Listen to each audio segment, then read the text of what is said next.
বিসমিল্লাহির রহমানির রহিম। আসসালামু আলাইকুম। আজকে তৃতীয় দিনের আমার বাসার ইফতারির যা যা রেডি করেছি আপনাদের সাথে শেয়ার করব প্রিয় বন্ধুরা। তো এখানে আমি নিয়ে নিলাম আঙ্গুর ফল দেখেন, আর এখানে নিয়ে নিলাম ফল, আপেল আছে, আনার আছে আর কলা। এখানে আছে জিলাপি,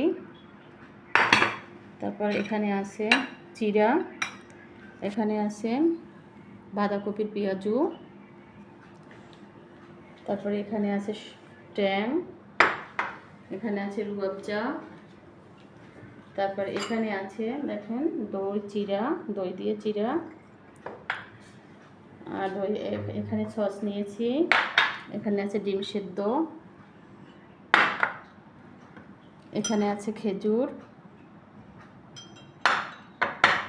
এখানে আছে শসা,